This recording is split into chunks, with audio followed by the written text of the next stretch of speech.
everyone, and welcome to Chasing Growth. The purpose is always to encourage you with challenging ideas to get better. When you get better, everybody wins, and life is just better all around you, and people want to be with you. Today, this is episode number 50, which is a big deal to me. I started on a day when we had snow here, and I thought I just gonna start sharing ideas with people. And with the time, people start listening and start getting comments, and it has been, a journey. And I'm gonna talk about this in a second. That helped me so much to become better as a leader, a better speaker, communicator. It's always a challenge, so we keep growing, and that's the idea with this as well. But before I get into that, I also sometimes I want to touch on, it's all about encouraging ideas to be challenged and get better. So I want to challenge today all of you in a different way. I was listening to the news last week, and they're talking about the new Texas law on abortion. This idea of stopping the abortion. And let me tell you, I'm all against abortion. I believe that life is precious. Life is given by God. It doesn't matter the circumstances. And sometimes they use arguments for this, but the truth is that God is still in control. And those precious life are so important for God. And I saw a lot of people happy for this. And yes, maybe it's a step in the right direction. I don't believe this law is that effective in that place, but we are moving in a right direction, and that's to celebrate. You have to celebrate that. It's fine. But what we cannot do is to rely on politicians or government institutions to do what we should be doing. We should be the ones, the Christian. We should be the city on a hill. We should be the light in the darkness. When that 12 years old and older, sometimes 16 or even 18 or even older, they get pregnant and they don't know what to do because they don't have a job, or they're lonely. They don't have people around them, a support system around them. We should be the ones that should be around them when they need us. Just put yourself in their shoes and how they feel. So I want to encourage you today to not wait for politicians, for institutions, not even for the church as an institution. But remember that we are the church. We don't go to church. We don't just participate. We are the church. I am the church. You are the church.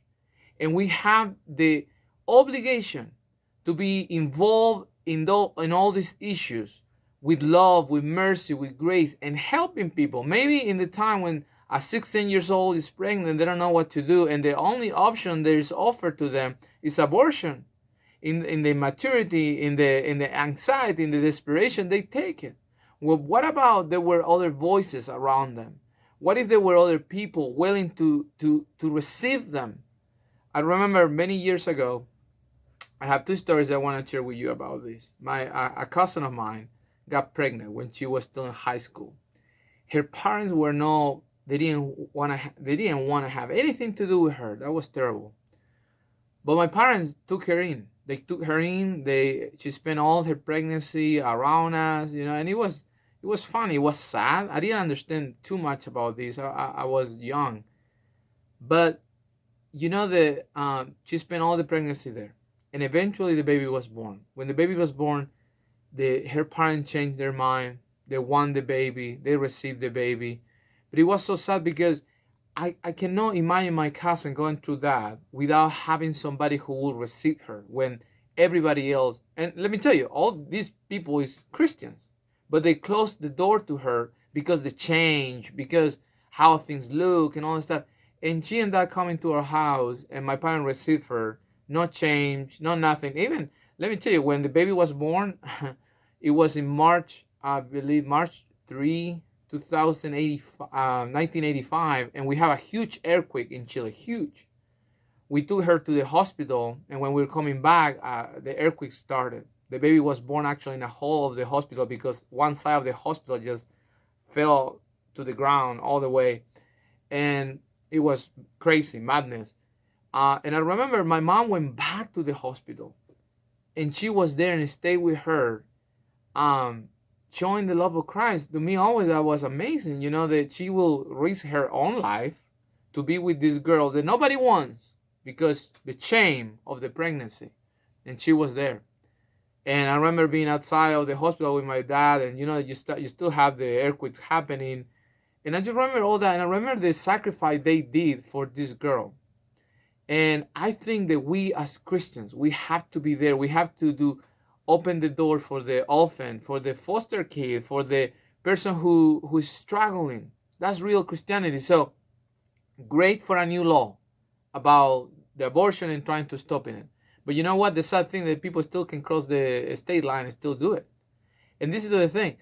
Um, Before the law was signed into law for the state, one doctor performed 600 abortions. Get it in your mind, in your head. How that make you feel? 600. 600 little kids were aborted that week. And so I want to encourage you, and I don't want to get into politics or anything like that. I just want to encourage you. Whatever is break your heart, get involved. Do something. Don't wait for the government. Don't wait for the institution. You are the light of the world. You are the salt of this world. You are the one who's supposed to do it. You're the one who have the obligation to do it. Doesn't matter what that looks like, just do it. Don't expect anybody else come with you, but do it. Maybe opening the doors of your house for somebody who need a place. Maybe it's uncomfortable, maybe it's difficult, but that's how the Christian life is supposed to be. No comfort, no all these great things, but a real living sacrifice, like our Lord Jesus. So I want to encourage you to do that. And the reason because it's important to me, all this, is because I found myself also celebrating. Oh, yeah, great, great. And I realized I was putting all my trust into politicians to do the right thing. And let me tell you, you will never be able to legislate on morals the way they should be. It just won't happen. You won't be able to legislate on love. You cannot legislate love, how to love your neighbor. People cannot mandate that. That needs to be born, especially in us Christians, that needs to be born in our heart, that desire to love our neighbor, the desire to love the one that nobody loves, the one who is homeless, the one who is a widow, the one that cannot defend themselves. That's where we're supposed to be. And let me tell you, this story is important to me, and I start thinking about it because when I turned 18, my mom wrote me a letter, and she gave it to me. And in the letter, she told me that when she was pregnant with me, part of it crossed her mind, and she wanted to do it. It was to stop the pregnancy because the situation, the circumstances were not the best. It was my dad was still in college. I have two older brothers, and newlywed, kind of still young. I mean, my dad was still in his 20s. Trying to living in a time in Chile, South America, where we have dictatorship. The economy is not good. This is the late 70s, early 80s, and she made a strong decision to have me. And today I'm able to be here because she decided that. But I mind how many young girls face this by themselves, and the Christians are no way to be found to bring a good word to them, hope, and this idea that there's something that God is doing through this life that is in this person, and the idea to start trusting and waiting for politicians and institutions to do the work that we're supposed to do it. I fell for it as well. So today I want to encourage you, forget about that. Forget about if there's law or no law. Happen that we live in the United States and there's some good laws that protect people from those things, but there's so many Christians around the world, they don't have those laws, and things are happening anyway. But regardless of that, and again, I'm not saying that you don't vote for people who say they're gonna do the right thing, which sometimes they don't do it because votes. But I'm saying, stop waiting for them and get involved in anything that break your heart. It may be ladies with a struggle. Hey, there's so many, this COVID is one thing, but there's so many pandemics that are affecting people in different ways. Suicidal is a big deal. A lot of people commit suicide and it's quiet. Nobody knows, and this happened. They're going through depression by themselves. Alcoholism, divorce, so many things that are happening and we need to be involved and be the light. Be the light of the world in the darkness. Be the glass of water for the one who is thirsty. And share the hope that we have in Jesus Christ. So the first thing, a special episode, 50 episode, I want to say that I want to encourage you, if you're not involved in anything and you call yourself a leader and a Christian, that cannot be. You have to be involved in something. You have to be serving, loving, caring for others, being in when it's difficult, giving into is painful. Be part of that. I want to encourage you to do that. And also today I want to encourage you. So I told you I started this over a year ago and I started doing these videos, and to my surprise, even I don't have millions of views or anything like that. For my surprise, there's some people who actually watch these things and listen to the podcast. And there's some people in Europe, which is interesting. Some people in Africa. It's pretty cool to know that somebody will listen in different places. So I like that. I enjoy knowing that somebody, and all of us have something to offer. Maybe for me, it's this that I can offer to you, a word of encouragement. Maybe other ways when I do it one-on-one with people. But what is there for you? What is that purpose that you have?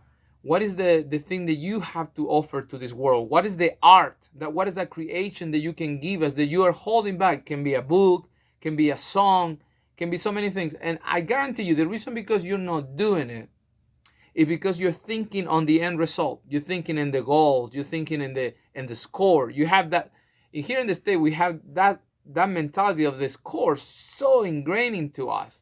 You know, the final score, you know, that's what it counts. The reality is there's so many things. Yeah, maybe in sport that's important. But in reality is the most important thing for you to grow is the journey. So if you have a book idea, if you have a song that you want to write, a poem. My daughter wrote a poem not long ago. I may put it here at the end. And I was so proud of her. It's such a good poem. And we encourage her, we push her to do it. And when we frame it big and we did a big deal about it, because those are the things that come from the soul that you can offer to this world to be a little bit better. And all of you have something to offer, but you're so concerned about how many followers, how many souls, how many people is buying this, etc. And that's the wrong target. The target should be the journey to start to do it. So I don't know what it is. It may be a podcast, maybe videos, it may be opening a business, maybe writing a little book, maybe doing something, whatever that is, maybe taking photograph, whatever is that thing that you can do. And the other problem is that you have been told the art belongs to only the people who look, artistic, and we have defined art as painting, as sculpting and all that stuff. But the reality is that art is all what we can create in our for our culture, the thing that we can create to give to somebody else. So whatever that is, stop thinking about if somebody will like it or not. Stop thinking if somebody will buy it or not, or how many have you sold, because that's what people will ask you. Stop doing that and start thinking about the journey to start. It can be as silly as, hey, I just want to make shirts with nice messages. Shirts that encourage people. Okay, start. Do 1, 2. Doesn't matter if you give it to your friends, give it to your family, give it to your neighbors. Doesn't matter how many they sell, how many. Now, if there are few people who actually buy, a few people who actually listen, few people who actually buy your book, that's your people. And that's the people that you have something to offer to them. So keep doing that. Don't give up. So many people start things and listen, we live in a time with there's so much in technology, so much in the internet information, and a lot of people start stuff, but a lot of them, because they're thinking in the end result, in the followers, in how many we sold, how much money you making, and all that stuff, they stop. And they stop giving to this world part of them. They stop giving to the world the art, their creation, who they are to this world. And this world is not much better because they stop. So if you have stopped, start again. No shame. Why not to start again? If you start a podcast and well, it's too busy, and you excuse yourself out of it, why you want to stop? Nobody's asking you for a perfect production or anything like that. Just do it. If you started writing a book, just sit down and write. Doesn't matter if it's good or bad, just write it. If you want to do a blog, start blogging every day and start writing stuff. Some people may read, some people, no, doesn't matter. The one who read it, that's your people, and they benefit out of you. So I want to encourage you to think about the journey and not the end result, not the followers, the 1,000 followers. So doesn't matter. That standard is not why you do it. You do it to bless your people, the one who can be impacted by you. It can be helping, in prisons. They need so much help in prisons to people to go and bless them with knowledge, with teaching them things, teaching them there's another world beside the world they know. So there's so much that you can do. So I want to encourage you, whatever that is that you have to offer, the art that can come out of you to make this world better, start doing it. And if you started and then you stop because you didn't see result, I want to encourage you, start again. Don't worry about the result. Enjoy the journey. Enjoy the journey. Guys, God bless you. I hope you listen to this and this is encourage you again. Get involved. Start doing something for all those issues that are there. Don't expect from politicians and don't wait for politicians. And then for your life, remember, you have something to offer. You have a purpose. You were allowed to be alive today for a reason. So don't hold back. Don't hold that art, that creation, that thing that you can do. Don't hold it from me. Don't hold it from somebody else. Give it to us. Give it to us and bless us and help us to become better. Have a great week. God bless you, everyone. Ciao.